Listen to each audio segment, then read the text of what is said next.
This is Lehigh Valley Political Pulse. I'm Tom Shortell. A recent special election saw a Democratic candidate win a state Senate race in Lancaster County for the first time in decades. And while it hasn't shifted the balance of power in Harrisburg, it has raised eyebrows across the Commonwealth. Political scientist Chris Borick joins us this week to discuss whether this race is a fluke or a sign of good omens for beleaguered Democrats. Chris, late last month, East Penn Mayor James Malone narrowly defeated Lancaster County Commissioner Josh Parsons in a special election for state Senate. The district supported Donald Trump by 15 points last November, and it hadn't elected a Democrat in about 40 years.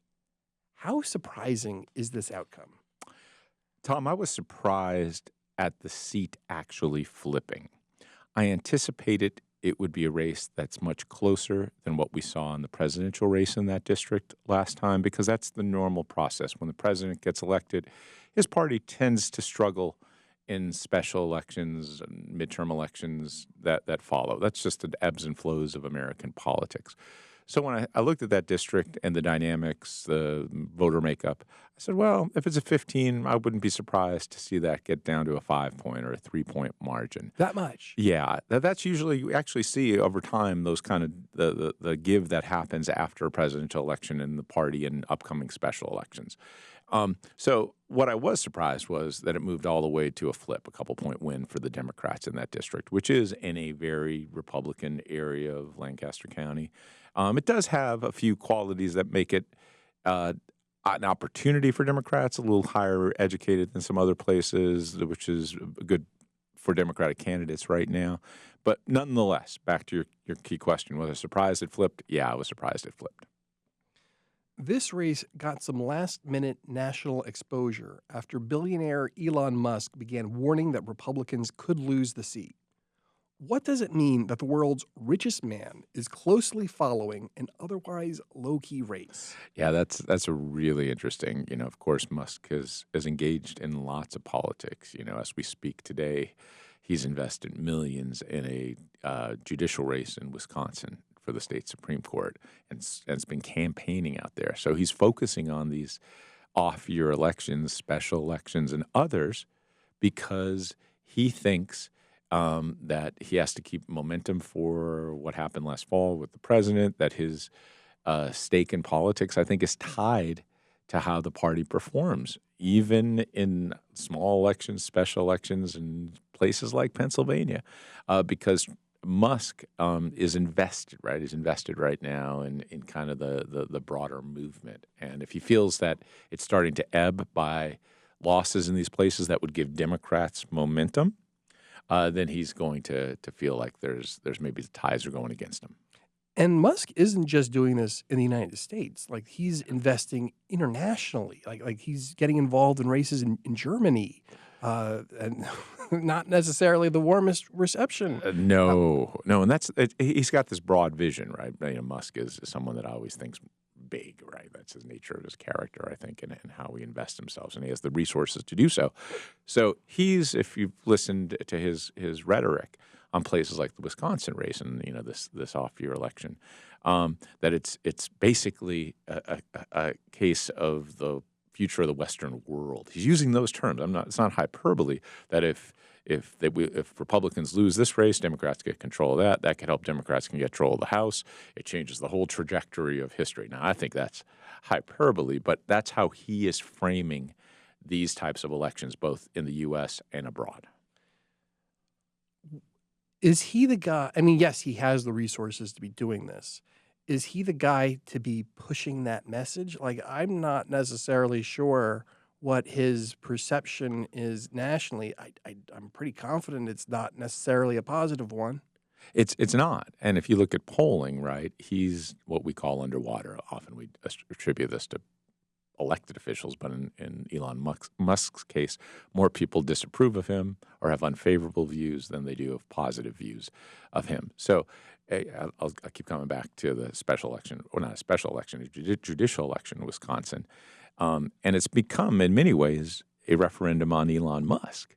out there when you look at how individuals are talking about the race. That Musk is trying to buy this Wisconsin judicial election, and he's become the face of the campaign. Democrats are using it to mobilize right now, and so that's why. And it's also so important for him. He wants to keep his credibility, his stake in as someone that has victories and can help victories for President Trump. If this race, let's just say, we'll find out what happens in Wisconsin. If he was to win, he could say, "Look, we did it. We kept the momentum going." If we lose, it's going to be an indictment of him. It's going to be read as an indictment of him, and he doesn't want that to happen.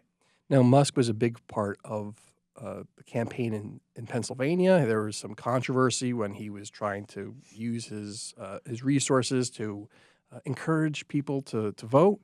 Um, the how important is his brand to Republicans in Pennsylvania?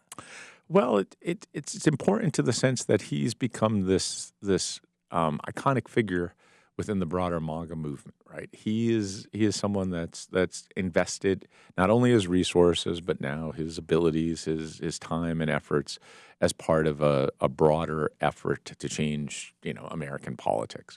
If he has failures, if failures start to mount, and that's when he puts himself into these situations, it does take the luster off, right? It takes the luster off.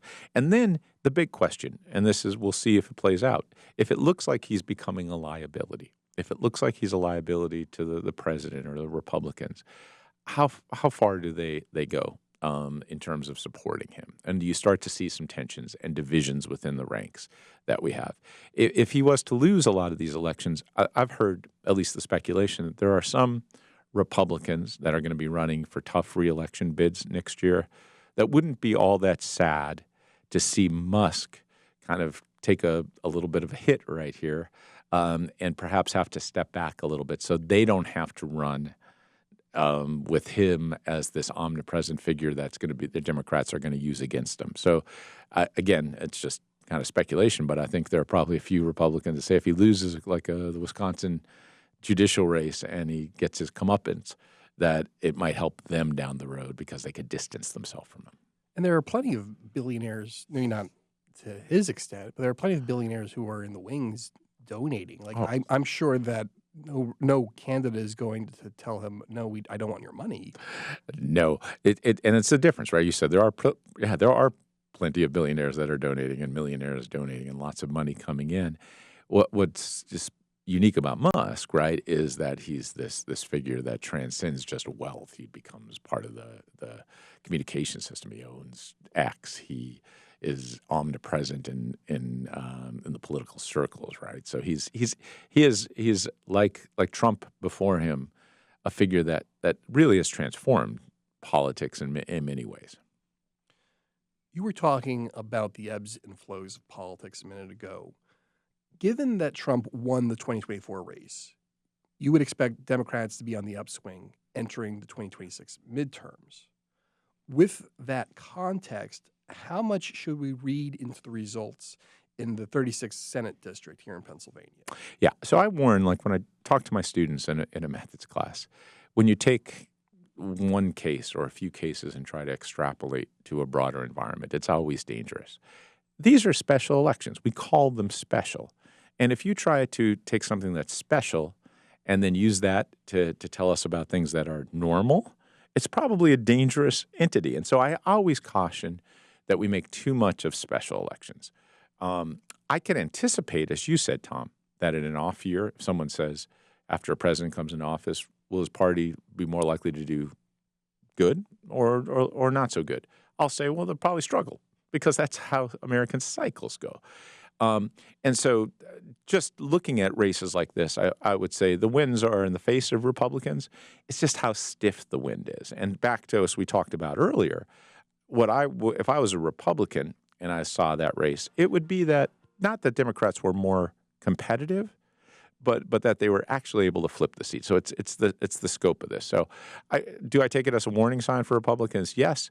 Would I anticipate warning signs to come in a year like this? The answer is also yes. The victory comes at a time when the Democratic Party is polling poorly, even among its supporters. Is there a lesson that they should be taking from this?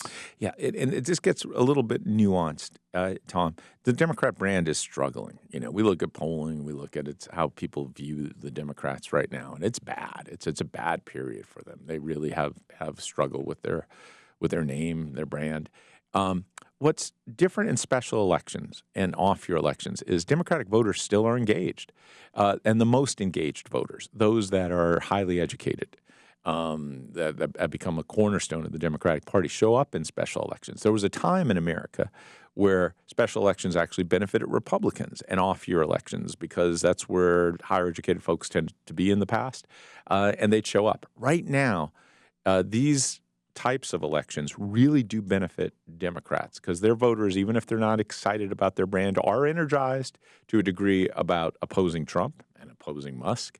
And they also are the more likely to show up. And that's why in places like Wisconsin, Musk and others are really working to bring out voters that hardly ever show up in these elections, the folks that come last fall to support Trump. In places like that, they're trying to energize that. It's hard. It's hard because those voters, without Trump on the ballot, might not do that. Does this special election mean much at the state level? Democrats in the House, the state House, still have a one-seat majority. State Senate Republicans, even with this loss, have a four-seat majority. Yeah, it doesn't change the dynamic in a tremendous way in the balance, right? We have divided government in Pennsylvania. It's even with this seat flipping to the Democrats, as you mentioned, Tom. Republicans control the Senate. Democrats have that very narrow one-seat margin in the House, and of course, Governor Shapiro's in office as a Democrat. So to get things done in Pennsylvania, you still need some type of compromise across these institutions and across the parties. Those margins it makes it more thin in the Senate, just like it is in the House. Really put a lot of impetus or a lot of strength in the hands of just a few members of either body that can flip. You get a Republican or two that flips in the Senate to the Democratic side, or a couple Democrats in the House side, and you change the outcome of a legislative battle. And so we are a very, very divided state, even with this result. With this result, we might be even a little more divided. That's Muhlenberg College political scientist Chris Borick. This has been Lehigh Valley Political Pulse. I'm Tom Shortell. For an extended version of this interview, visit LehighValleyNews.com.